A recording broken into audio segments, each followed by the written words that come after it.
Lippy, honey, I kind of need that to film. Big stretch. That was great. Hey guys, it's Sarah from Just My Typewriter, and I'm back with another new typewriter. So as you may know, around the holiday season, I do tend to sell the most amount of typewriters. Usually between November and midway through December, I tend to sell out of everything that I have. So somewhere between September and early October, I try to pick up as many typewriters for really cheap prices as I possibly can. So I have enough to kind of go out and flood the market in my local area when it comes time to the holiday season. So I was at a flea market recently and I found a couple of typewriters, including this one. This is a Royal Tab-O-Matic from the 1960s. It was just sitting there on a table in a beautiful brown case. I opened it, it was blue, didn't bother checking anything else about it, immediately closed it and went to go negotiate with the flea market stall owner. Now, I've gotten better at negotiation over the years. It's something that I don't necessarily enjoy as a process, but it is a necessary evil of trying to get these for the cheapest price point possible for a couple of reasons. I'm not a professional, but what I do put into the machines that I do decide to sell, I don't charge for. I usually buy a machine for under $25, and I don't tend to sell it for more than $50 or $60. And that includes putting a new ribbon on it, cleaning it, testing it, all of those things. So I'm not charging a lot for the machines that I do sell because I'm often selling to first-time buyers. So I've been trying to get a better margin there between buying the typewriter and selling it so that I can at least cover the cost of putting new parts on a machine if necessary. So I've been trying to lower that price point. I'm going under $20 now. That's my new maximum cap. And I have been able to find quite a few machines for under that price cap in my area. When I asked him how much he wanted for this typewriter, he did say $50. I said, you know what, I'm not even going to throw an offer at you. I can't do that. Best of luck. He did a sniff test on the machine and asked if I could get the smell out and eventually accepted my offer of $20. But he was not happy about it. I don't know what to tell you. Don't sell me the machine if you don't want to. But I was pretty happy with my haul and I brought it home. Now, this is a very similar body type to the Royal Futura, which is one of my favorite typewriters in my collection, and we'll get to a little bit of a comparison later. And when I brought it home, I was assuming that it would be mostly like a Royal Futura and how to take it apart as well. And as I started to do the process of taking pieces off to go through a cleaning, I realized there were a couple things on the machine that just weren't right as far as the repair goes. So it wasn't exactly perfect as I thought it was when I first purchased it. There were a few missing screws, including one on one of the plates here behind the platen knob. I was able to replace that. It also, for some reason, has a very large screw on the one platen knob. I guess the original set screw must have fallen off somewhere and they just threw this one in. I did try to replace it with a smaller height screw, and I promise you that nothing seems to fit in here. So it's just gonna have this for a while. It doesn't seem to impede the typing at all, but cosmetically not perfect. A few other things I noticed on this back plate here, there is a missing brace piece. It just kind of snapped off of the frame. I assume that would have been aluminum. It screwed the back plate into a metal piece and then the front plate here under the platen knob to that same part. It must have just snapped. I just screwed them into each other and we're hoping for the best. And then I put the machine back together after that initial clean and put in a ribbon. Now I put in a bicolor ribbon. This is a monocolor machine. I did have to fix that eventually. But that was kind of the easy clean on this Royal Tab-O-Matic. And as I was taking it apart and putting it back together, there were some features on it that I really appreciated that I thought were interesting to have on this machine. And I also haven't seen very many Tab-O-Matics, so I wanted to do a little bit more research into the model itself. So the first thing I did was I went and tried to find some magazine articles or advertisements from catalogs for the Royal Tab-O-Matic, and I only found a few. It seems like this was maybe the more budget-friendly model of the Royal Futura. Here's an ad that I found that listed the Royal Diana. Above that would be the Royal Tab-O-Matic, and then above that would be a Royal Futura, which did come in 3 different versions or sizes. The Futura 800 is top of the line, followed by the 600 and then the 400 with the fewest number of features. So this is maybe the middle ground machine. I also thought it might be a department store exclusive, but when you look at some of the machines that are specifically marketed as department store machines in this body style, you actually get different names like the Heritage. So that would be a Montgomery Ward exclusive. This didn't seem to be in that same category. I did find an advertisement that also mentioned it only comes in one font size, Pica, not Pica, despite how I want to say it. So it only comes in one font size as compared to the Futuras, which do come in Pica and Elite, the two main typeface sizes. And the color is described as Cadet Blue in this 1962 ad, which I think is a really cool color to have on this machine. It is a textured finish as opposed to the really smooth glossy finish of the Futuras, so it just has a little bit of a different look to it. I also found that this model style does show up in quite a few other branded machines. I did find this website, and I'll link this down below, that mentions the Royal Astronaut as a model of typewriters. Now, in the Royal body style, I do think a lot of times they were just kind of putting badge names on some of these machines. I couldn't find specifically a Royal Astronaut typewriter in this body style, but I did find a few others. One specifically that stood out to me was a Royal Astronaut in the Century style, which is a machine I desperately want to find, the Royal Century. It's very similar to the Futura, but with a different flat top design to it. And I also found ones that were labeled as the Royal Telstar, which also came in this very similar Tab-O-Matic body style. And when you look up Tab-O-Matic, you also get ads for the Imperial Tab-O-Matic, and I found this on a website as well. I'll link this down in the description. The Imperial Tab-O-Matic was introduced at the British typewriter market in June of 1974 and continued to be sold there as the new model for the next 2 years. The identical machine was introduced in the United States market as the Royal Tab-O-Matic in May of 1972 and continued to be sold until 1978. Now that was in a very different body style design. The original Tab-O-Matic model was first used by Royal on a version of the Futura from June 1960. So this probably is from the early 60s. Maybe 1960 itself. The Futura body style was patented in 1958, and they did have just a variety of machines in this body style, including the Royal Aristocrat, the Heritage. There's machines made in Holland, like the Royal Lux and 425, that are also in this body style, with varying degrees of features on them, and just slight variations to the design of the exterior of the machine. And if you want to learn more about the Futura body style, I do have a whole video on that, which I'll also link down below. I really love the space age design of the Royal Futura, which is why I was so excited to find the Tab-O-Matic, especially in this Cadet Blue color, because I also have a thing for blue typewriters. But my main question in getting this typewriter is, how does it compare to the machine I already have in my collection, the Royal Futura 800? So I did a type test. So this is Covey, my Royal Futura 800. I found him on Facebook Marketplace for $12. Was in pretty great condition when I found him. Right now he's really dusty. How did that happen?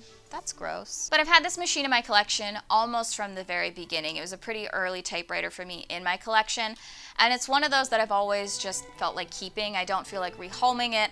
I like to have this Royal in my collection because I always seem to sell my Royal Quiet Deluxes. So for me, it's good to have something from the Royal line to compare to other machines in my collection.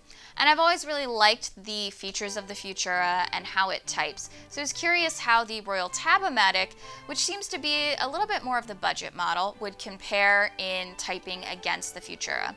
So the first thing I did was compare the features. So the Tab-O-Matic does come in what's called a full grain case. This is almost like a holiday case from Smith Corona, at least visually. It does have the two brackets in the bottom and a bracket on the back to lock the machine in place. The Futura does come in a black plastic case, at least mine does. This is from a little later in the 1960s. It has a similar bracket bottom to it, and it has then the typical 60s, 70s Royal locking mechanism on the front of it. I will say though, you can find Futuras in a similar case to the Tab-O-Matic in a brown leathery looking case.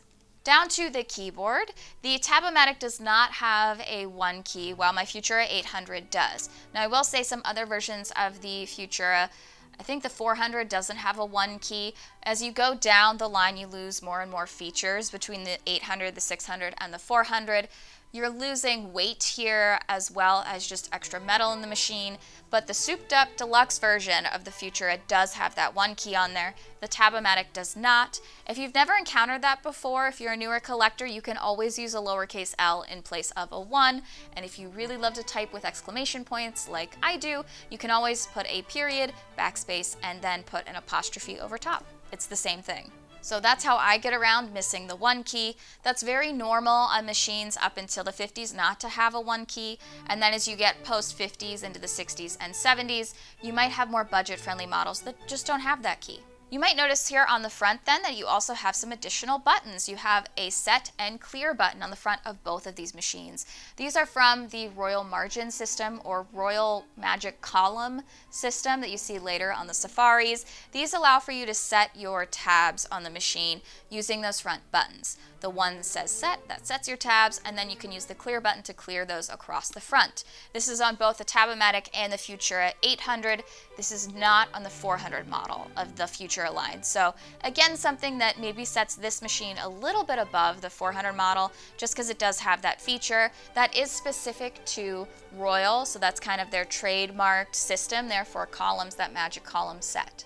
Speaking of Magic and Royal, Royal's big claim to fame is their Magic Margin system, which I'm admittedly not a fan of. I've never liked the Magic Margin system, and in fact, that's my biggest downfall on the Royal Futura model, is that it features the magic margins. Margins are your way of setting how far into the paper you want to be typing. When you hear a bell on your machine, it does mean that you are 5 spaces from the margin, and when you hit the edge of the margin, your typewriter is going to stop typing. Now you can usually hit a Mar-Rel key on your keyboard, a margin release, to type past it if you're right at the end of a line or missing one letter, but the margins are usually there to help you keep within the guides of your paper. And the Magic Margin system from Royal is a non-visible margin system, meaning that you move your typewriter to wherever you'd like to set your margin, you hit your button, and that's where your margin now is.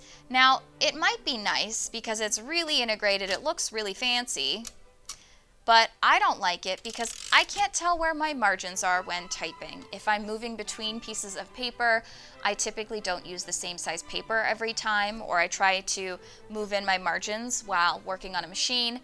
I can't tell where they're set unless I physically move the carriage around and hear the bell and hit those margins. So for me, this is a non-intuitive system because I can't visibly see where those margins are going to land on the machine. Now, when I did a comparison video of the Royal line of the 60s and the Smith Corona line of the 60s, I really appreciated that the Smith Coronas do have visible margins on the ends of them. It's a little tab that you just push down and push around, and this tells you where you're setting your margins, and you can visually see them on the back of the keyboard, which is why I was so excited to see a similar feature here on the Tab-O-Matic. So instead of having the magic margins of the Futura, these have a visible margin. It's just a little tab you can push down and around, and it allows you to set your edge of your margin. Now this is great because I can see it when I put my paper in. However, the tab for where this margin is set is small. It's on the edges of the page, and it does limit you for how far you can move your margin in. If I was going to set both my margins to center, so if I was traveling with a typewriter, that's usually what I do. I set them to center, and so it locks the typewriter in place so you don't get the carriage bouncing around a lot. On the Tab-O-Matic, I still have a little bit of room of play even when they're set all the way to the middle. So you do have kind of a limitation on how far in you can push your margins, and then they do go all the way out. I do think this is a cool visual style as well. It's very small, just here on the edge, and I do like having that visible margin there. Now they might have the visible margins, but they do not have a paper guide on the Tab-O-Matic. Your paper guide is a little piece of metal that's going to slot your paper in and keep it straight as it is typing on the one side. That doesn't seem to be present here on the Tab-O-Matic. So you have visible margins, but no way to make sure that your paper is going in at the same place every single time. What else is different? This one does have a little plastic guide on the back for your paper tray, as well as rabbit ears. So this is to keep your page up as you are typing. That is not present on the Tab-O-Matic. They do have just a metal plate here on the back with those margins, and nothing to have as a rabbit ear behind the back of it. Another major feature that I love on the Futura, and I talk about it a lot, is the pop top front. The front little Royal logo opens the casing here, and it does so kind of spring loaded. So when you open the case top, it spring loads up. It's just a fun feature. I love it. It's so clever and very unnecessary, but such a fun feature to have on the 800. I will say that the 400 does not have that feature. And some of the other models in the Futura body style, I had a Royal Lux at one point, they have a full lift-off top, so they don't have that same pop-top front to them. Neither does the Tab-O-Matic. It's a really easy open. You just pull it open, but it does not have any kind of spring-loaded mechanism there to pop open the front. And under the hood, you do get a couple different features on the Royal Futura than you do on the Tab-O-Matic. For example, the Tab-O-Matic is a monocolor machine. The Futura is a bicolor, meaning you can type in 2 colors with a color selector. They do hide it under the hood here. So if you're looking at your machine and you're like, how do I switch the color? You have to open the hood, and there is a little lever mechanism that allows you to switch between black, red, and stencil settings here on the Futura. Additionally, they also have a touch control setting here on the Futura underneath the hood, which allows you to control the tension here on the keys or the heaviness of them, and that goes all the way up to 9. So that is another feature that's on the Futura that is not on the Tab-O-Matic. There is nothing special under the hood. You do have a ribbon reverse, but that's about it. Is it a necessary thing? I find that I often don't type in 2 colors. I don't really know when I've ever on purpose typed in 2 colors. So for me, having the monocolor is totally fine. I just have to remember to put in the right ribbon on a monocolor machine. The Futuras were also advertised as having a special typeface. They did come in those 2 sizes, but then they also had Merit typeface. The Tab-O-Matic does not have this. They are very similar in design. There's just a couple little differences in the Merit typeface, and I do talk about that in the Futura video, as well as my Type 202 or Typewriter 202 series, where I did a video on typefaces with Typewriter Chicago. Try saying that 5 times fast. The Futura also did come in a variety of colors. I have here the mist gray, but they also had a kind of pinky color called cocoa, as well as a green and a blue, and they do have the 2 tones. They have the gray body with then the colored top, and usually a colored front as well. The Royal Tab-O-Matic, as far as I can tell, comes in this cadet blue color, but I also saw a video by Jot and Tittle, which I'll also put in the description below. They had a Royal Tab-O-Matic that had a beige body and a red front, and I really love the style of that one. So I'm not sure exactly which colors this came in. It wasn't clear in the advertisements, but this one at least is in the blue color, which is kind of why I bought it in the first place. And the most important part of a type test is to actually type on the typewriters. So here's a little bit of footage of that.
I'm a big fan of 50s and 60s typewriters, and I'm also a huge fan of $20 typewriters. So for me, this hit a really great kind of sweet spot in all the things that I like in machines. It is the Futura body style, which is one of my favorite body styles.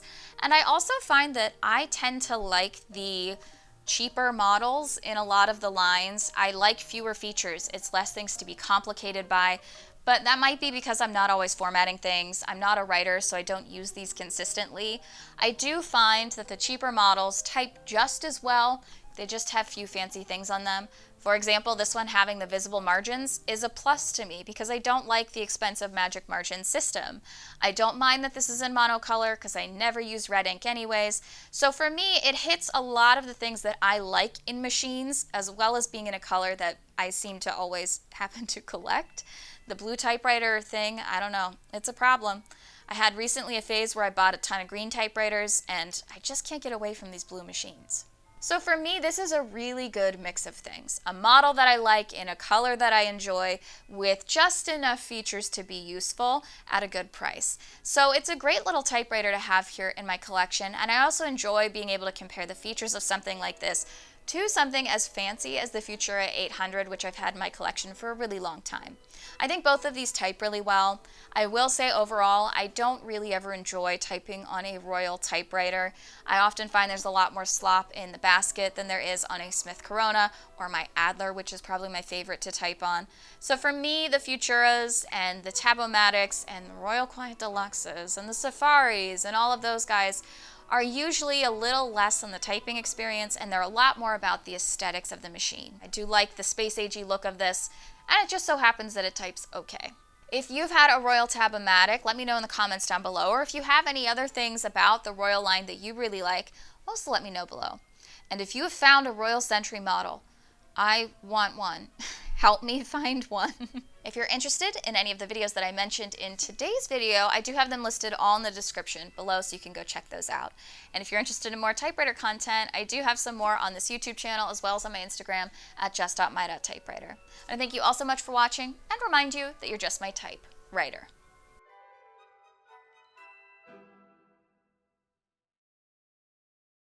Will I sell this one? I don't want to. But knowing me, I probably will. I saw someone comment at one point that if I say that I like a typewriter in one video, I usually sell it by the next.